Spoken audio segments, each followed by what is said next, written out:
Vamos embora, eu sou o Gabriel Amaral, eu sou jornalista, sou tricolor e esse daqui é um vídeo do Giro de Notícias aqui do canal Raiz Tricolor. Deixa aquele like maroto, vamos embora porque a gente abre aqui trazendo uma notícia sobre Maracanã.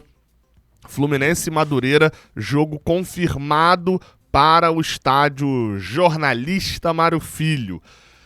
Meio estranho, mas eu vou te explicar porque essa confirmação pegou uma galera aí de surpresa.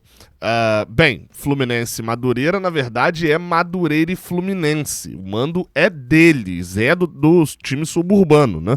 Enfim, o Madureira enfrenta o Fluminense no Maracanã, isso já está confirmado. A intenção inicial do Madureira era de vender esse mando de campo, só que o Fluminense precisa aceitar essa venda de mando de campo. E o Fluminense só aceitaria por um valor muito alto, valor esse muito alto, que o Madureira não iria conseguir sem a garantia do time titular do Fluminense. Tipo, quem compra o jogo lá para levar em Cariacica não é o Fluminense que organiza o jogo lá, um abraço pra galera, inclusive, do Espírito Santo. Não é o Fluminense que organiza esse jogo. Normalmente o Grupo Metrópolis é quem mais tem feito isso, que vai, compra o jogo, né, paga ali, vamos dizer, 500 mil pra cada time e organiza o jogo sabendo que vai ganhar mais do que esse 1 milhão que ele pagou. Em patrocínio, em ação, em venda de ingresso. Só que o time alternativo do Fluminense não rende ali um público muito alto, a gente sabe disso, né? Não é interessante pro produtor local tentar comprar um jogo e botar lá na imagem bem assim, Antônio Carlos, João Neto. Não chama da mesma forma quando você bota Germancano, Douglas Costa, Renato Augusto e etc. Então o Madureira não conseguiu vender por um valor que o Fluminense quisesse também sair. Lembrando, esse jogo, pra quem tá vendo aí na tela, né, tem muita gente que só ouve o vídeo, tá aí a próxima sequência do Fluminense de jogos com os determinados estádios. Esse jogo é logo antes da viagem pra Quito. Então é muito possível, até vocês viram ali que eu botei nas observações, né? Será que o time será poupado? Muito possível que a gente veja um time poupado nesse jogo às 4 da tarde. E o jogo deve ser no Maracanã. A ida desse jogo para o Maracanã coloca o Fluminense numa condição muito boa em relação a viagens. Isso porque, a partir dessa quinta-feira, todos os jogos do Fluminense serão no Maracanã, exceto o jogo de ida da Recopa lá em Quito, lá no Equador. Né? Tem um jogo agora no Maracanã, nesse final de semana não tem jogo, é carnaval. Depois tem jogo no Maracanã na quarta de novo contra o Vasco. Mando do Madureira, mas é Maracanã no sábado, aí na quinta viaja pra Quito, mas já volta pra poder fazer Fla-Flu no Maracanã, Fluminense LDU no Maracanã, Fluminense Botafogo no Maracanã, e dependendo de quem enfrentar na semifinal do Carioca, né, a gente avançando, se for um Fla-Flu, por exemplo, é Maracanã, se for Fluminense Vasco, aí precisa ver se eles vão querer mandar em São Januário ou não, mas enfim, o normal seria Maracanã também. Então assim, o Fluminense joga várias vezes, é bom em relação à viagem. Qual que é a parte ruim? Gramado e repetição para a torcida, né? Isso deve dar uma baixada nos públicos, né? Talvez Fluminense Madureira, amanhã em Fluminense Sampaio Corrêa já foram vendidos mais de 20 mil ingressos. A gente não deve ver um super público, um público bom, 30 mil e tal, mas não deve ver aquele super público. E os outros são clássicos, né? LDU, né? Talvez os públicos ainda se mantenham bons, mas o gramado vai pra casa do cacete, que o Flamengo vai estar jogando direto também no Maracanã. Vamos ver como é que vai ser. O gramado ficou parado um mês e deve ser que semana que vem deve ter que ficar parado um mês já de novo pra se recuperar. Mas, enfim, roda a vinheta do Giro de Notícias que a gente tem mais assunto pra poder tratar.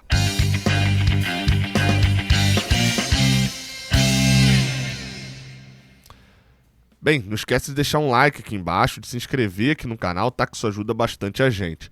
Uma coisa que chamou atenção para o jogo de amanhã, para o jogo desta quinta-feira contra o Sampaio Corrêa, é uma foto de Samuel Xavier. Foto essa que até o nosso repórter lá do Jornada, Cauã Tinoco, recortou aí, porque foi postada pelo Samuel Xavier no seu Instagram. Pronto para o primeiro jogo em casa. O Samuel Xavier, segundo as notícias ali mais oficiais, ele está fazendo um trabalho específico de reequilíbrio muscular. Isso é a parte bonita, né? O Samuel, ele fez um tratamento para calvície agora também no início do ano. Vocês estão vendo aqui, até dei um zoom aqui, né? Que, enfim, ele passando um protetor aqui mais especificamente. Tá em recuperação ainda, não sei como funciona exatamente essa recuperação, mas esse também é outro motivo que também o colocaria fora da primeira partida lá atrás contra o Bangu. amanhã por esse posto. O Samuel Xavier deve estar de volta, deve ser o último dos jogadores ali principais a estrear no Fluminense, né, na temporada. Acho que até agora todos que poderiam jogar meio que já jogaram. A gente deve ver o Guga de volta no banco. Com isso, a provável escalação deve ficar repetindo a escalação do time titular campeão da Libertadores, só trocando o Nino pelo Thiago Santos, jogo contra o Sampaio Corrêa nessa quinta-feira, 9h30 da noite. Tem pré-jogo e tal, vou falar mais sobre escalação, sobre essas coisas, direto lá no pré-jogo, aqui no pré-jogo do Raiz Tricolor. Bem, vamos falar também agora sobre uma notícia que saiu lá em Belém, que foi o fato de que o zagueiro Luan Freitas está emprestado, ou será emprestado, né, pelo Fluminense para o Paysandu. Matéria aqui do Fábio Will, mas a informação foi passada na Rádio Liberal, né? Esse aqui é o site do O Liberal, quem escreveu foi o Fábio Will, mas provavelmente quem falou na Rádio Liberal foi o jornalista Michel Anderson. Luan Freitas, defensor de 23 anos, cria do Fluminense, jogará pelo Paysandu. Aqui diz, inclusive, na matéria, que o Paysandu sondou o atleta, acertou o empréstimo para o restante da temporada e ele vai jogar a Série B desse ano. Tem alguns fatores aqui, eles vão descrevendo o jogador e tal, falando algumas coisas que a gente até meio que já sabe também. Há 5 zagueiros no Paysandu, ele vai disputar vaga por lá. E mais especificamente falando, assim, só para terminar a questão de negociação, o Luan Freitas renovou com o Fluminense até o final do ano que vem para fazer esse empréstimo. Obviamente, se ele se destacar lá, né, não tem porquê o Fluminense perder de graça o Luan Freitas. E aí, cara, assim, o mais importante desse vídeo aqui é questão de opinião, tá?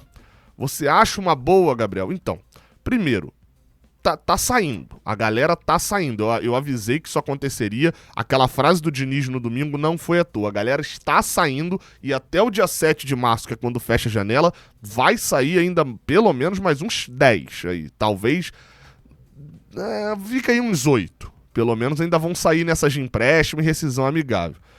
Esse é o primeiro fator, vai sair. O segundo fator, vamos lá. O empréstimo, pra mim, minha opinião, bom. Gabriel, então vamos esclarecer as perguntas que vocês provavelmente vão me fazer sobre essa questão do empréstimo ser bom ou ruim. Gabriel, mas não é ruim emprestar o Luan Freitas, já que ele começou o ano bem no Fluminense e poderia ter chance ao longo do ano? E eu respondo que seria muito bom se o Luan Freitas fosse o terceiro, quarto zagueiro. Ele não será. E aí, pensando em gestão de grupo, de elenco, o Diniz já determinou. Ele tem o Felipe Melo, ele trouxe o Antônio Carlos, ele tem o Thiago Santos que vem sendo escalado, ele tem o Manuel voltando de doping, ele tem David Braz no seu último ano ainda de contrato. Todos esses jogadores, fora o André que atua como zagueiro também, todos esses jogadores ali com opção, pode ser que eu tenha esquecido algum, mas acho que não. Tem todos esses jogadores como opção para zaga. Então, assim, o Luan Freitas estaria pro Diniz atrás dessa galera. Então, pensando como gestão, pra que vai manter o Luan Freitas aqui sem jogar se pode dar rodagem pra ele? O Luan Freitas é um cara que jogou, vou até conferir aqui, Luan Freitas, ele tem 7 jogos pelo Londrina no ano passado, 4 jogos pelo Fluminense nesse ano, 11. 1 jogo pelo Fluminense em 2021, 12. E acabou. Pelo profissional, ele é um zagueiro de 23 anos, fez agora aniversário, que tem... que não tem nem 15 jogos, num time profissional. E tem 12 jogos pelo profissional. 23 anos e tem 12 jogos. É muito pouco, ele precisa jogar. E óbvio, o Luan Freitas teve... Aí você vai falar, beleza, Gabriel, mas a avaliação do Diniz está errada. O Luan Freitas é mais jogador do que o Manuel, é mais do voltando de lesão, é mais jogador do que o David Braz e ele merecia ser pelo menos o zagueiro reserva do time. A gente pode abrir discussão. Eu acho que o Luan Freitas tem potencial, um nível mais alto do que esses caras que você citou. Eu vou ser imaginário aqui, né? Eu gosto do Luan Freitas, tá? Pra mim é um bom zagueiro, gostava dele na base, achei uma pena o fato dele ter se machucado nas 2 chances que ele teria de estrear com o time profissional em 21 e 22. Achei, pô, uma merda ali esse problema que ele teve. E isso, pra mim, o prejudicou dentro da sua carreira. Agora, eu tenho o que de argumento pra poder dizer que ele é melhor do que os outros, que ele está melhor e que ele vai funcionar mais na temporada? Só os jogos contra os times pequenos, que ele fez boas atuações ali ao lado do Antônio Carlos. Eu não tenho os treinos e, como ele jogou muito pouco, eu meio que só tenho os treinos. Os jogos são uma margem muito pequenininha. E eu não tenho os treinos. Quem tem os treinos avaliou que a temporada ele ia ficar encostado por aqui. Entendeu? Então tem esse fator. Outro fator que eu vi um monte de gente falando também. Estão emprestando os moleques pra ficar com os velhos. Em 2 detalhes aí. Primeiro, a gente só viu 2 negociações até agora. Segundo, são 3 detalhes. Segundo, alguém precisa querer. Pô, o Paysandu vai jogar a Série B e quer o Luan Freitas. Será que o Paysandu iria querer o Manuel, bancar o salário? Acho que não. Então alguém precisa querer o Johnny, alguém precisa querer o Daniel e etc. E terceiro, se for pra ficar no elenco encostado, eu prefiro que fique encostado o jogador velho, considerando que eu vou ter que pagar o salário de todo mundo, tá? Todo mundo ganha a mesma coisa. Eu prefiro que o Johnny fique encostado, o Daniel fique encostado, o Manuel fique encostado no elenco sem jogar, do que o Luan Freitas. Porque eu tenho esperança do Luan Freitas, porque eu confio no potencial dele. Então assim, que seja um ano pro Luan Freitas, um momento pra ele, como foi pro John Kennedy, com a Ferroviária. Não tinha espaço, tinha tido algum brilho ali dentro do time profissional, mas não era, né? Não teve ali um motivo para poder ficar no time profissional. Seja emprestado, renda por lá e volte. Ele no ano passado não fez isso no Londrina. Vamos ter a esperança de que agora ele fará como o Ayrton Lucas, de certa maneira, fez em 2017. Foi emprestado pelo Fluminense, não tinha vaga, voltou em 2018, foi titular e no final do ano saiu por uma boa venda do Fluminense, acho que 5, 6 milhões de euros, se eu não me engano, a venda do Ayrton Lucas naquela época pro Spartak. Então o Fluminense deu certinho. Vamos torcer pro Luan Freitas ser nesse caso. Beleza? É isso. Tamo junto. Não se esquece de se inscrever aqui embaixo. Até a próxima. Valeu!